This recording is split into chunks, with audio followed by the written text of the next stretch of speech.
Inilah kisah Kenshin dan Kaori, kisah pemuda kaya yang menyamar jadi cleaning service versi Kaori TV, episode 597. Kenshin yang dimarahi Sarah dan teman-temannya karena tak terima ditegur orang lebih rendah darinya. Sarah pun menghina Kenshin dengan hebatnya, mengata-ngatain Kenshin seorang pemulung rongsokan. Di tengah itu si Iwan dan Pak Andi sudah merasa janggal sekali, karena sudah setengah jam lebih. Kenshin tak juga kembali, malah terdengar handphonenya Kenshin berdering. Handphone Kenshin yang ditaruh di meja itu mendapat telepon dari istrinya Kaori. Pak Andi yang melihatnya, sampai tak berani mengangkatnya. Pak Andi pun berkata, "Oh ya Mas Iwan yang menjawabnya saja. Saya segan kalau yang bicara, karena nanti pasti ditanya tentang tuan muda." Iwan pun mengiyakan dan mengangkatnya. "Halo Mbak Kaori." Kaori terkejut dirinya. "Loh kok Mas Iwan yang menjawab? Memangnya di mana ya Kenshin?" Iwan pun membalasnya, "Oh itu Mbak Kaori. Kenshin tadi keluar katanya membuang sampah sebentar, tapi belum kembali. Nanti kalau sudah balik saya beritahukan." Kaori pun menyahutnya, "Oh gitu ya Mas Iwan, baiklah. Nanti saya akan telepon lagi." Pembicaraan itu pun selesai. Iwan bisa bernafas lega, dan Iwan pun berkata, "Pak Andi kalau gitu saya tak cari Kenshin di luar. Barangkali dia ngopi di warung." Pak Andi pun berkata, "Kalau gitu kita sama-sama saja Mas Iwan." Pak Andi pun ikut mencari Kenshin. Mereka berdua keluar rumah. Putri pun melihatnya, dan Putri bertanya, "Lo ayah mau kemana memangnya?" Teman-temannya Putri melihat Pak Andi. Mereka menyapa dengan tersenyum, termasuk melihat Iwan pula, dan Pak Andi yang ditanya Putri menjawabnya, "Oh ya Putri, apa kamu tidak melihat tuan muda di sini tadi? Apa kamu dipesanin kemana?" Putri menjawabnya, "Saya belum melihatnya ya. Kan tadi Mas Kenshin itu ada di dalam." Teman-temannya Putri pun mendengarnya. Ada seseorang yang dipanggil tuan muda. Mereka pun bertanya-tanya, memangnya siapa orangnya? Dan salah satu temannya Putri berkata, "Oh itu Putri, aku tadi melihat laki-laki yang keluar dari rumahmu, membawa bak sampah lalu berjalan ke arah situ." Pak Andi pun menjawabnya, "Oh gitu, jadi tuan muda berjalan ke sana." Pak Andi dan Iwan pun langsung mencarinya. Sedang Putri ditanya temannya tentang siapa yang lagi dicari. Sementara itu di lain tempat, Sarah yang marah-marah karena tak terima atas keinginannya yang tak dikabulkan ayahnya. Sarah mendapat nasihat lagi dari Kenshin. Kenshin itu berkata, "Mbak jadi anak kok nggak ada sopannya, nggak ada terima kasihnya. Ibu bapaknya sudah merawat dari kecil, sekarang sudah kaya malah jadi lupa. Terlebih mau melaporkan ke polisi segala. Kayak berita-berita di TV saja. Ada kasus anak yang melaporkan hukum orang tuanya sendiri. Sadar Mbak jangan demi harta, lantas Mbaknya jadi anak durhaka." Waduh Kenshin lagi-lagi berkata menasehati Sarah secara langsung, hingga membuat Sarah makin emosi. Sarah pun bilang, "Lu lihat dirimu sendiri, ngaca di cermin. Lu sadar dengan siapa kamu bicara? Gua ini orang nomor 2 di perusahaan besar." Sarah menunjukkan kartu namanya ke Kenshin, beserta jabatannya yang tinggi. "Ini lu lihat gua siapa? Pemulung kayak lu nggak bakal bisa kayak begini. Jadi lu diam saja, jangan ikut bicara. Pakai menasehati orang kaya." Kenshin menyahutnya, "Emang Mbaknya nggak pernah miskin ya? Kaya itu ada di hati Mbak. Orang banyak duit pun bisa dibilang miskin kalau dia tak bahagia dan suka merendahkan orang. Kalau kaya harta saya juga punya. Perusahaan pun ada puluhan. Tapi saya tak pamerkan hal itu. Mending hidup sederhana tapi senang."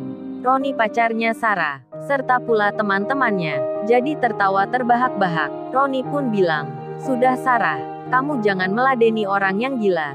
Ngomongnya aja melantur, nanti kamu ikut-ikutan tertular olehnya." Sarah pun menjawabnya, "Memang dasar pemuda pemulung ini gila. Sudah gua anggap lu orang tawaras. Gua nggak perlu bicara denganmu lagi. Buang-buang waktu saja." Kemudian Pak Darmin berkata, "Oh ya Nak Kenshin, apa Nak Kenshin besok ada waktu? Bapak mau minta tolong sebentar." Maksudnya Nak Kenshin mau saya ajak ke tanah desa, mencabut rumput di pinggir-pinggirnya. Kenshin menjawabnya, "Oh bisa Pak Darmin. Memang di desa mana dan jam berapa ya Pak Darmin?" Pak Darmin pun menjawabnya, dengan menyebut alamatnya. Terkejut Kenshin dibuatnya. Alamat desa itu berada tak jauh dari lokasi tempatnya. Tempat pembangunan mega proyek milik ayahnya. Kenshin langsung menyahutnya. Lo apa tanah Pak Darmin? Berdekatan dengan desa yang subur itu. Yang penduduknya pandai bertani. Pak Darmin pun terkejut mendapatannya dari Kenshin. Beliau pun menjawabnya. Lo nak Kenshin kok tahu? Ada desa yang terkenal itu. Kenshin membalasnya. Oh itu Pak Darmin. Kebetulan saya punya teman yang kerja cleaning service di sana. Dan tempo hari saya berkunjung ke situ. Kenshin pun tak bercerita kalau ada proyek besar yang dikerjakan. Itu adalah milik ayahnya. Sarah pun mendengarnya. Bapaknya mengajak pemuda itu ke tanah desa yang sedang dimaksudnya. Sarah pun khawatir jadinya kalau benar-benar tanah itu akan diberikan. Dan Sarah berkata, ya bagus Pak kalau gitu besok saya ke sana saja. Sekalian akan membawa notaris. Teman-teman Sarah akan membelinya. Roni pacarnya pun berkata sama. Dan Sarah pun memutuskan, baik Bapak besok Sarah akan ke sana. Bapak harus mau menjualnya. Sarah pun berpamitan. Sambil bicara ke Kenshin. Helu pemuda tak punya dan orang gila. Tolong bujuk bapakku nanti. Kalau mau menjual tanahnya besok, lu akan aku beri uang. Kenshin pun tersenyum saja. Sarah belum tahu besok seperti apa.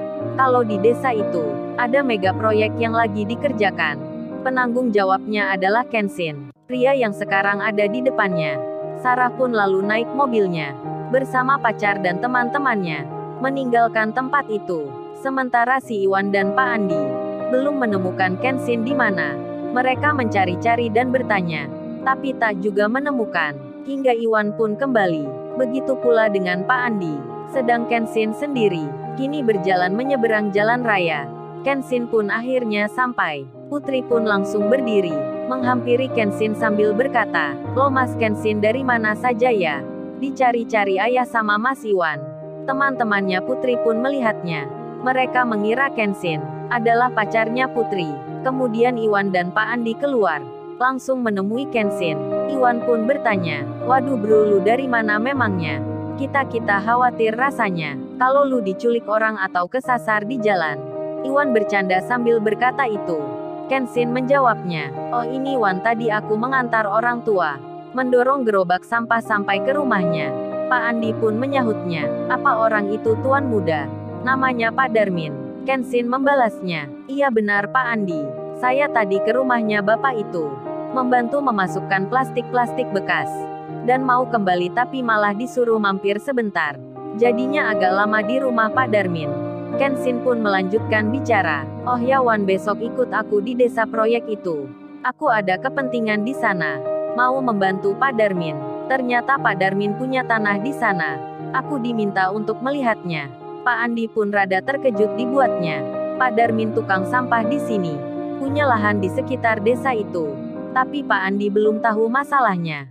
Begitu pula dengan Iwan. Kenshin hanya mengajak seperti biasa. Iwan pun langsung setuju saja. Dan Kenshin melanjutkan kerja. Masuk ke rumahnya Pak Andi. Melewati teman-temannya Putri.